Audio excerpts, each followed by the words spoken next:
Welcome, everybody, to another episode of Strife Sanctum. My name is Citizen Strife, and this week I gotta talk about a game I don't like.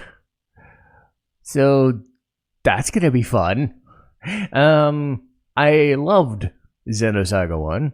I love Xenosaga 3. I really hate Xenosaga 2.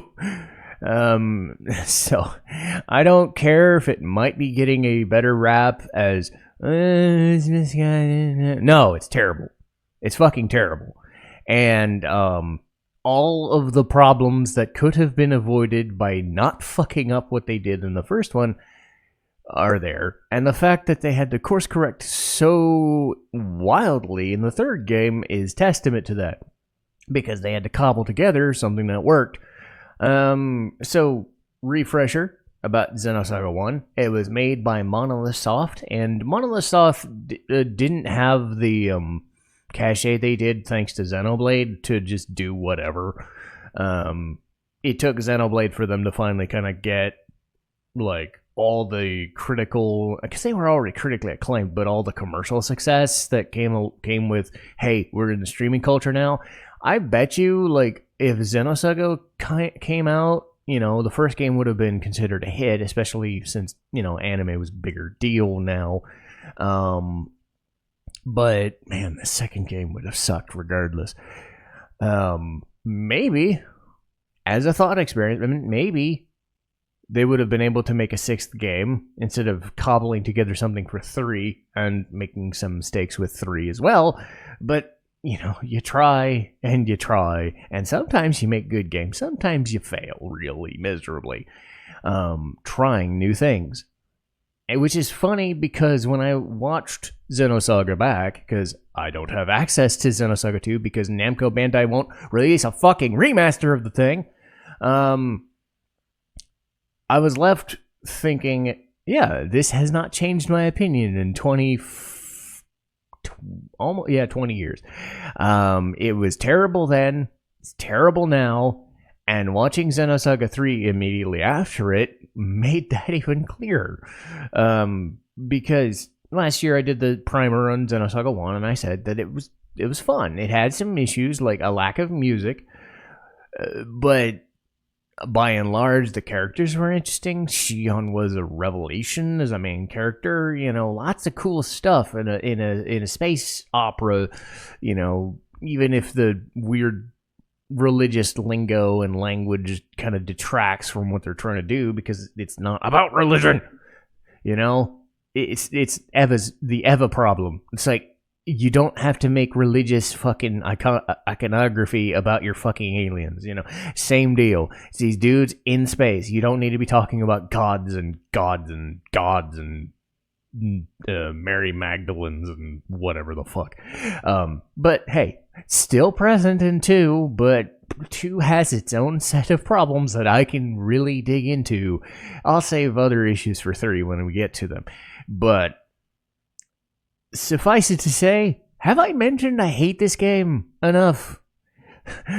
Let's get into it, shall we? So Xenosaga 2 came out like 2 or 3 years after the first one, and it looks like shit. That's the first thing I will say, is Xenosaga 1 looked like an anime. It was very, what's the word? Stylized to be anime-like, and the visuals and the stuff felt almost PS3 quality in a way. Maybe they put way too much in their budget and they scale down, but immediately you'll notice that they're trying to make everybody look even a little bit more plausible, and it just leads to this, like, you look so fucking cute or so fucking amazing and so spectacular, and now you look all washed out, and like all the animations have this, like, the entire maps, they're very dark. They don't have very much pop to them unless you get to certain areas which have a lot of color in them. You deal with a lot of animations and, you know, audio visual cues that feel like they have glitches, but they're just like low rent quality. a lot of the voice clips and voice acting is kind of lackluster because it sounds like they're just not there. You know, in cutscenes it's fine, but in practice, like in battle, everything just sounds washed out. And it's not even the same way they do it in 3, where there's like a heavy reverb in areas because they're trying to they're trying to mimic the idea that they're in a building, you know. So it sounds weird in and of itself, but you still feel like they're there in a way. This just looks fucking shoddy. The characters, you know, do voice acting lines, but they don't sound like they're there, or they put these effects that make them sound like they're underwater or whatever, and it doesn't sound good at all. Like, ugh, the visuals and the audio just take a complete fucking 180, and they were trying for something maybe a little less budget, but at the same time they were, ugh.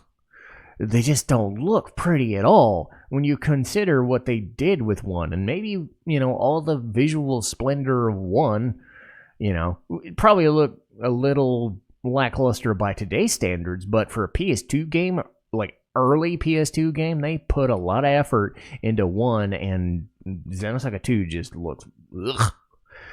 But that's just adding to the problem. So story-wise, you get dumped in the Milchen conflict. Did I try to say French? Milchen conflict. Milchen conflict of 14 years ago. So a lot of the details of stuff that they were alluding to in the first game, they talk about in detail here. The first thing you definitely notice is you're playing as Chaos in this little bit, and you get introduced to Jin Uzuki, voiced by Michael Gug, and hope I'm getting that pronounced right. Gug. Go.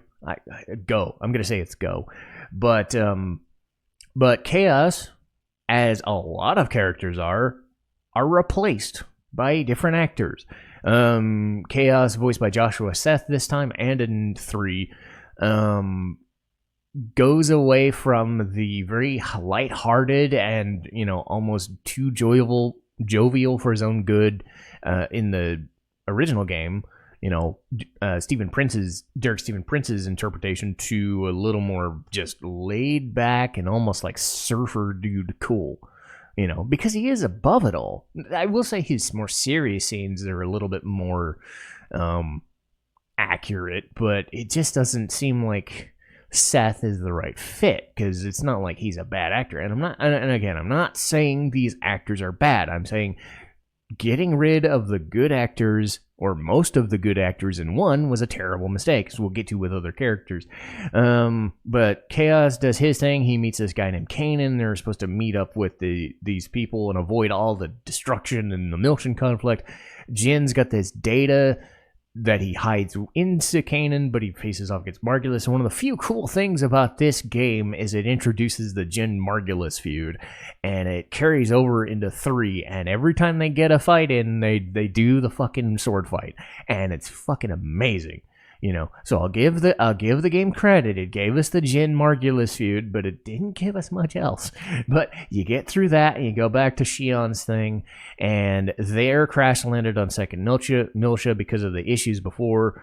And the game kind of splits into focusing on Junior, which I don't know. Like, you get Shion stuff at first, you know, because you wander around as Shion, but you also do, like, Junior as the lead character. And that's another of my main issues, is because Shion does not get a shit ton to do. We'll talk about Shion first. She gets a new voice actress, because of course she does, and, like, Olivia Hack does not fit. She doesn't have the intensity that Sargent added, and, you know, Leah Sargent coming back completely, like, rebounds Shion back into amazing, but the writing in 3 fucks her over really fucking hard. But, like, she just has nothing. You're trying to believe that Shion as this character has this angst towards people. The most you'll get out of Hack's performance is like the just you know, the subdued just exhaustion. but you don't get like the anger, you don't get the sibling rivalry frustration. They don't fit. And it isn't until 3 that Shion really gets back to, hey, she was an awesome character. And even if 3 goes a little overboard, she still feels like her old self. So Shion is just kind of there. The game focuses on Junior stuff. Now, I want to say, like, this is all stuff that they wanted to put in Xenosaga 1, but Xenosaga 1 was already super long, so they cut it into this. Xenosaga 2 is short, and all they really managed to do is tie up Junior's loose ends, and let's face it, in 3, he has nothing to do. So they put so much effort into Junior that, well, there's nothing else for his character to do, so this is his game. I don't hate Junior. Junior's fine. The actress is fine. Brienne Seidel, she's fine. She's always good, but it's just like, I don't like Junior compared to Shion because that's what you're doing. You're adding a second viewpoint character, and he's just not all that interesting. He's got an interesting story, but you don't have that, like, I've spent 20 to 40 hours with Shion as my main character. Why are you forcing me to deal with this one? You know? And then, you know, his whole thing is he's got to take Momo to this center so she takes all the data that she has stored in her, and a lot of the early game is kind of stuck in an area of being in Momo's subconscious domain. It's almost absurd how much time is spent there.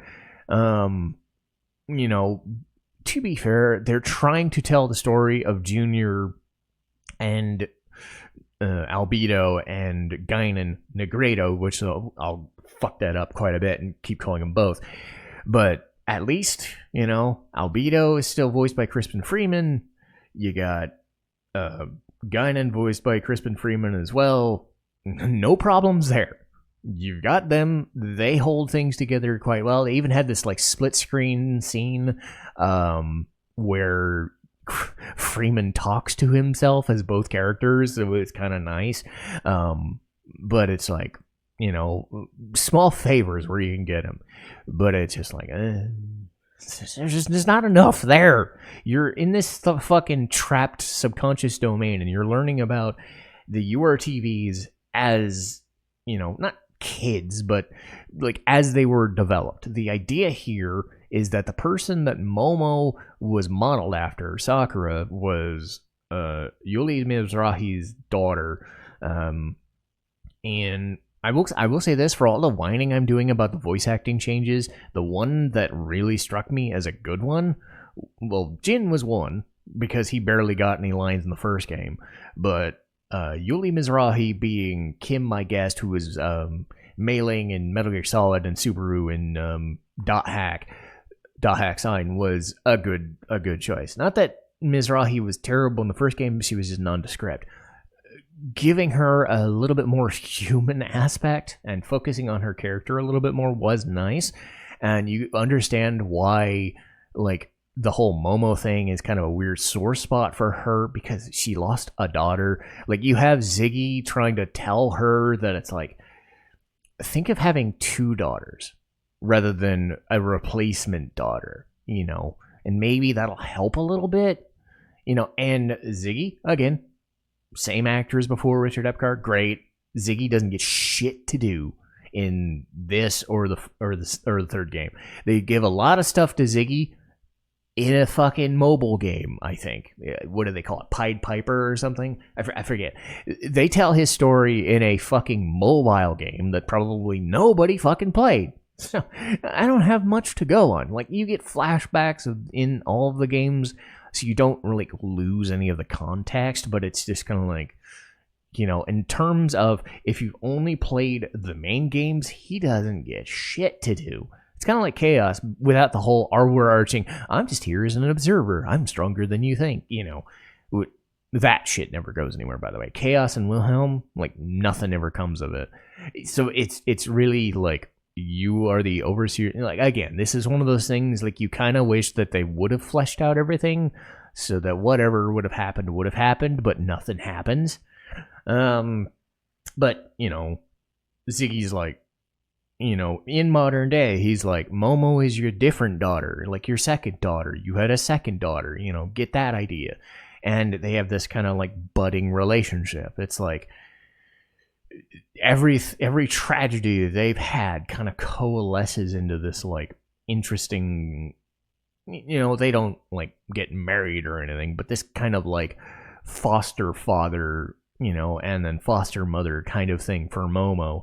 And so back in the early times, the past, you had the three main URTVs. The idea was they're in this institute run by this Dmitry Yuriev guy, this major scientist dude who ends up having a way higher profile in the third game, which I'll get into when I get to that. But he oversees a project to try and kind of get it's like some sort of like mental dysfunction or neurological disorder where she's sort of comatose, can't speak. It's very just odd. No other normal methods in modern day. And again, this is like super, super fucking advanced technology, but this neurological condition that they can't get to, I think it's because it's an Udu thing, that ever-present red goo, energy thing, from another dimension. Ooh boy. Sakura is infected by it.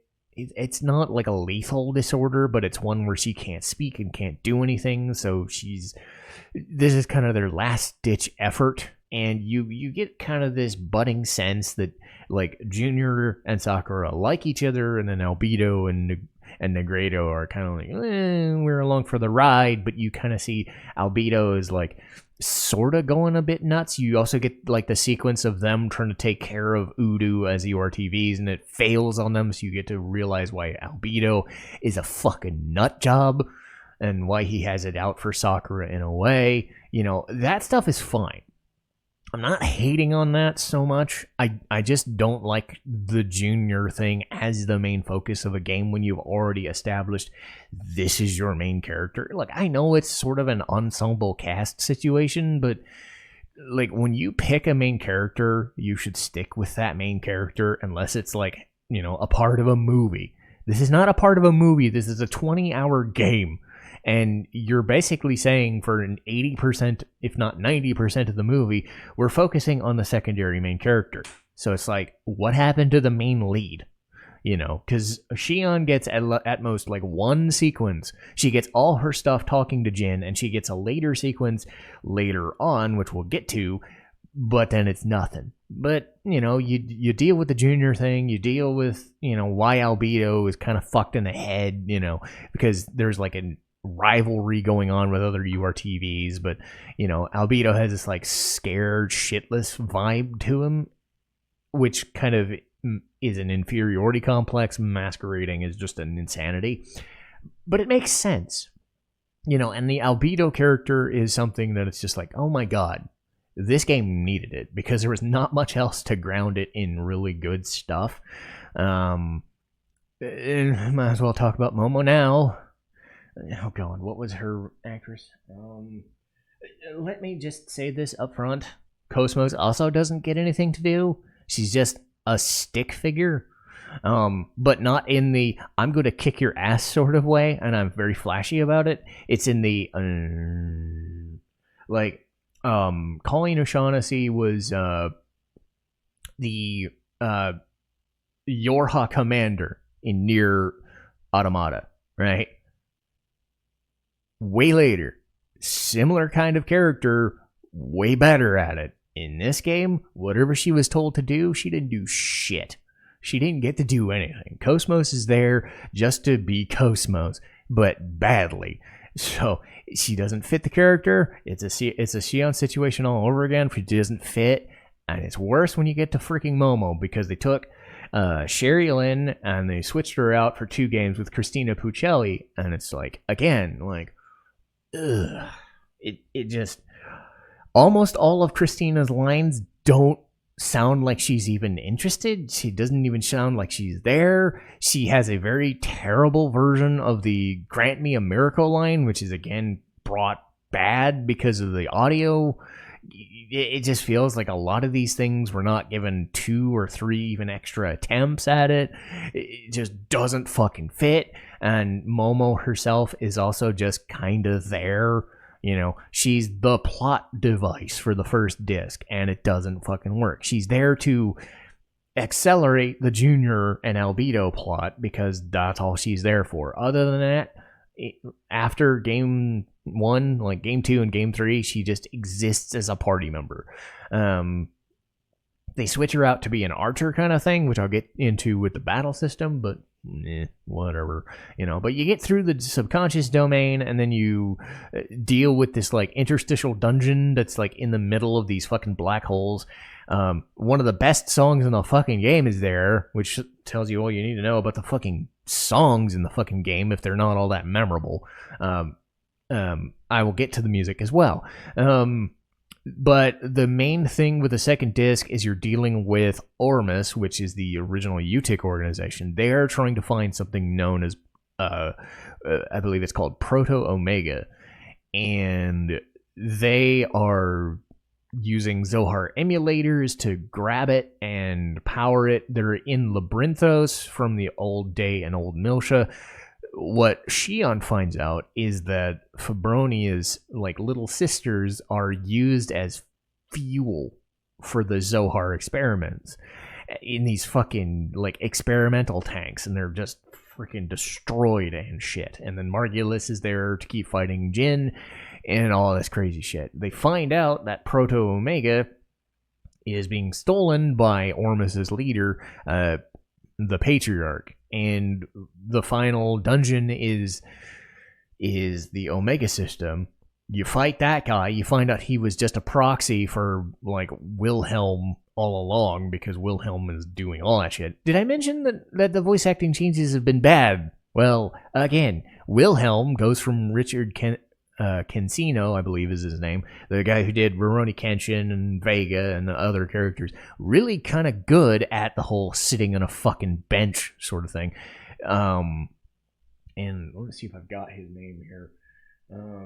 Jason Spizek, who, let's just say, doesn't do anything again. And again, I usually don't rag on actors, but if they're not doing anything and they're just there, like Wilhelm for 3 games is a dude that sits at a desk and tries to sound menacing. And this whole, I'm the god, I'm the devil, I'm Jesus, I'm whatever, compass of order. I hate mastermind villains who don't do anything. You want to know who does all his bidding? These guys in robes called Testaments. And again, they do all the shit in the 3rd game.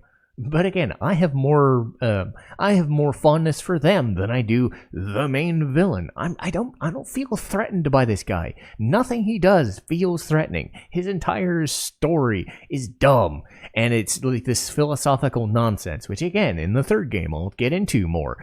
But it's just like him just sitting at a fucking desk looking at a square for 3 games spouting nonsense about this is what I planned all along. Let's see how it develops. I'm like, do this for me. Like, why am I threatened by you?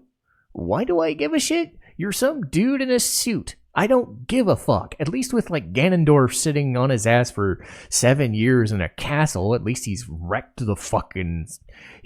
fucking Hyrule while he's sitting there using his organ, right? Because I imagine that's what he's doing for 7 years. He's sitting there on his ass, letting shit get to waste, and he's learning how to play an organ because it's fun. At least with him, I have some basis for, oh, he did shit. It looks bad. Okay, better fucking kill him. You know, he at least did stuff himself. And I think that's my main problem, and I said this way back in my Hellsing review. If you're a mastermind villain, you have to have at least 1 or 2 instances where you yourself are doing things. Like, you're the one stabbing a lady, you're the one kidnapping kids or other party members, you're the one doing all the work. If you're leaving it to other people, I have annoyance with them, not with you. You just stand there as a conduit for fucking plot, and it's dumb. But anyway, the Testament steal Omega from out from under Sergius because Sergius is a proxy dork. He actually ends up being the main final villain, but whatever. And then Albedo gets turned into this like voodoo, crazy being and shit. It's exactly what he wanted, because Junior kind of relives like weird hallucinations. The final dungeon, which isn't really the final dungeon, but it's more of a set piece, was him reliving a lot of crazy stuff, and Albedo does a lot of bad shit. And you see these like cool cutscenes and visions of Albedo in a mirror, taunting Junior, and then he's taunting him in the thing. And you have this like unspoken rule that like they don't want to really do this, but they have to do this sort of thing. And you find out that this is what Albedo wanted all along, because of his immortality is just kind of a lonely existence kind of thing. And it kind of takes the edge off the game being so bad up to that point, because it led up to that part of the story being kind of good. It's just that you have to suffer through so much crap that it's just like, it doesn't feel right to have this kind of poignant final, set piece be the end of this kind of game here. But that's not even getting into the half of the game. That's just the story bullshit. Battle system. Oh, fucking goody. If this was released now, maybe I could see this being more accepting, but the original Xenogears had these like multiple attacks, filtered to the button commands, and you mostly just do button mashy stuff. Xenosaga 1, same idea. You button mashy stuff, and you do a little bit of fighting in a mech every so often. But this game tries to do what, say, Octopath Traveler, Sea of Stars, other games are trying to do. They add these like break systems, and I'm used to it now because it's more a thing now. But the way the battle system works is you're trying to find zones with your different normal attacks that do damage to enemies. So if you have an attack that's, say, A, B, you do attack A, attack B, and then the enemy is broken, and you have a little bit more damage potential, and then maybe you can do other effects. You can attack them with elemental attacks, which everybody has, but you can also like knock them down or knock them in the air, which is air and down. The way this battle system works, and I think this is my biggest problem, is that it is very, very slow. You have this sense that you can't really do much damage unless you either level up quite a bit to the point of absurdity, or you have to know and anticipate everything. I think it's too strategic for its own good. And if you like the strategery, that's great. But when you're trying to fight a boss and the only amount of damage you can muster is like boosting attacks for 3 turns so everybody can boost, and then getting the break system down so that you know what their break zone is, and then chunk damage. If you like chunk damage battle systems, like the stagger system from 13 or any of the recent Final Fantasy games or stuff like this, okay, it's kind of like the Sea of Stars block the attacks mechanism mixed in with chunk damage. There is some strategy involved, but it just makes the game fucking slow, and it's a problem. Because it's a problem in normal battles, because later on, enemies are going to have a shit ton of HP. And I've spent 5 or 10 minutes in random battles near the end of the game when I should be done in like a minute at most. And then you add in the fucking bosses, which are just, you can't do damage to them unless you do chunk damage. So it's like, better know your systems. It just leads to this very slow, almost too methodical for its own good system. Brought about by lackluster animation, because this is 2004. A lot of this stuff, like, you can make it faster, you can make it shorter, you can do, a lot of the stuff that we complain about now or see in, say, Persona 5 and Persona 3 Reload about animations just being very snappy. Like, Final Fantasy X had snappy animations. That was 5 years before, or like 3 or 4 years before this game existed. Or even Xenosaga III in comparison, where they make it really well known they don't want to be in battles less than they have to. They make the animations quick, and you can get battles done very quickly. And yeah, they have a break system, but it's not necessary to do damage. A system where you have to do damage in a certain way leads to it being very slow and annoying. And then you add in all these things like other annoying issues, not even with the battle system, like the ESs. Some people like the ES system, some don't. Like, I'm okay with them in 3. I don't think they're great in 2. You know, some people hate the ESs as mechanics because you're kind of like doing 2 different types of battle systems, you know, because the ESs can barely take any damage, so you're almost never like threatened by them. You know, it's a numbers thing. It's a little simpler than the break zone thing, because in the ESs you don't have to deal with the break zone crap. At least I don't remember dealing with it.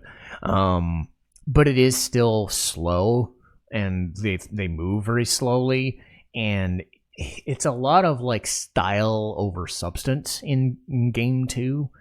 And then it gets added into the fact that you don't have like an in-game economy. You don't get items, you don't get money, or you get like stuff from side questy crap. One of the main side quests is you're supposed to take Captain Matthew's debt and get rid of it, or you're supposed to do those like decoder doors, you know, so you get the keys and you get the decoder doors and you get the items out. That's kind of how you get your special items and whatever, which is okay, I suppose. But being like a game that doesn't have money, when you had a game that gave you money in the first game, doesn't sit right with me. Any game where it's like you're forced to find money in different ways other than fighting monsters just doesn't seem right. At least in Final Fantasy VIII's case, they gave you like a running money stuff. You know, they gave you a salary every 10 or 15 minutes, so at least you made money that way. This game doesn't even give you that fucking luxury. So whatever money you get to buy items, if you can buy them at all, doesn't feel good, doesn't feel right. And then it doesn't help that most of the environments are very looking, very futuristic, but other than a few areas like the Omega system or the Ormus Stronghold, the music doesn't really fit. They got the guy Shinji Hosoe, who did, I want to say, Virtue's Last Reward and those games, or I think it was like the first the Somnium Files game. I forget which one he did, but they did the in-game work, and a lot of it was very popish. I don't know, you know, you get sick of it after 20 or 30 seconds, but at least it's music. It's not great music, but it's there. In a couple instances, it's there. The benefit of the music comes from the main cutscenes. They got Yuki Kajiura from Dot Hack and from other shows and stuff. She did most of the cutscene work in this, and then she did the entire soundtrack in 3. And you will tell right away if you've seen like the Dot Hack show, like Dot Hack Sign, or any of the other shows that she was involved with. Like, you've heard her once, you'll know exactly what she sounds like. The opening theme is a kind of a leitmotif that you get over and over and over sometimes, and it works great. And the thing is, like, the best song in the game is the first one you hear. So you'll listen to that opening theme and be like, okay, this is good. The Jin fucking fight scene, you know, the Jin Margulis fight scenes, they have a good theme there. But a lot of the times, the music doesn't add up, you know, which is weird because in Xenosaga 1, they barely had any. They had not many themes for a lot of things. So I suppose having music for every area is an improvement over that, but it's still like not there. It isn't until 3 where it really hits, because again, she's in charge of the entire she's in in charge of the entire project. So the music is hit and miss, with a couple of good songs hidden in a bunch of So it's just ugh. Have I mentioned my disdain for this game enough? I don't know if I have. So let me run down the positives first, because there's less of them this time, and then I'll run down the negatives, because we're at that point. Albedo's great. Albedo's a reason to stick with this franchise, because at least in the second game he gets a lot of work. Not so much in 3, but late in Xenosaga 1 and all of Xenosaga 2, Albedo is like the reason you hate these villains. Margulis gets some stuff too, but he's a lot more subdued and just the menacing, annoying asshole samurai guy. Wilhelm is Wilhelm, and he sits in a fucking chair. So whatever. Albedo's the reason you care about any of the villains at all. So it's like, there you go. Like I said, for the voice acting changes, a lot of them are bad. The Momo one is the worst. The Shion one is the second worst. Like Joshua Seth as Chaos, kind of doesn't. Some of the actors got to stay on. I forget if they changed them for a reason. Cosmos is terrible in the second game. She's amazing in the first and third. Again, I don't know the mechanics why they changed it. Maybe they just wanted to change it for something different. Maybe the actors were doing other things, maybe they retired. I don't fucking know. But the fact that you go from game 1, everyone across the board's pretty much really freaking good, if a little anime-fied, because let's face it, it is an anime video game when you boil it down, so a lot of the actors are from there. They tried something else in this, and it didn't fucking work at all. You had like 1 or 2 instances where the acting changes worked great. Jin is a much better character in this one because he has more to do. Yuli Mizrahi sounds nice and sounds more human, and you understand her plight a little bit more. Margulis's second in command, Pellegrini, Carrie Walgren gets to be her for the next 2 games. That's a fucking improvement. But it's like, across the board, it just feels like everybody who got changed for the worse. And it sucks. It just sucks the life out of it. It sucks the fun out of it. And, the fact that a majority of them either get changed again in the third game or return to who they were, Shion and Cosmo specifically return, but even say Virgil, Virgil barely gets any lines in the second game, but he comes back in the third game with the same voice actor from 1, and it's like, oh, okay, cool. It feels like continuity, because there's that sense that it's continuity, comfort. That's why voice acting changes by and large. Either you do it right or you suck, and you can't, even if it's like meh, it just sucks the fun out of everything, because it's like, what happened? You had it, changing Junior to the main lead. I hate it. I like getting more Albedo stuff. I get why they did it. It was stuff that they left over from the first game. But I like Shion as the main lead. Even in 3, where they go fucking balls up and they do way too fucking much. At least with Junior, it's like, okay, you have a story to tell, but it doesn't, it doesn't excite me. Because it means you're focusing on Momo and she doesn't get anything to do. And then you get her voice acting change, which is also annoying, So it's like every time they focus on the game, they're telling you, we had this character we built up, but we're going to give you the second or third most important character. Now they're the main lead. That doesn't work. It works in a movie if you're switching, if you're switching back and forth, in the span of a movie. It works. But if you're doing a 20 or 30 hour game, switching perspectives doesn't work. The visual downgrade's fucking ugly. It just feels washed out. Some of the fucking effects are just pathetic. Some of the audio sometimes sounds like they're, reading out of a cardboard box. It doesn't sound good. Random battles, like I said, late game specifically. The system takes way too fucking long. Because the break system is very chunk damage focused, and you don't get any money from the random in battle, so you wonder why the fuck you're doing them in the first place other than experience. Just every little mistake. It's the sort of thing where it's like every 1,000, it's a death by 1,000 cuts, right? They changed so many fucking things for the worse that this ends up not even being technically a bad game, right? It is a functional game, but that's about the best you're going to get out of this. And that's probably why this series failed in a way, because the first game was given a lot of hype and it sold 1 million copies and people were really looking forward to it. But when you change nearly everything about it, and then you realize that, okay, way too late in development, we don't have enough for this. It just feels like everything that could have gone wrong did go wrong. And some people will say they like this game despite its flaws. That's fine.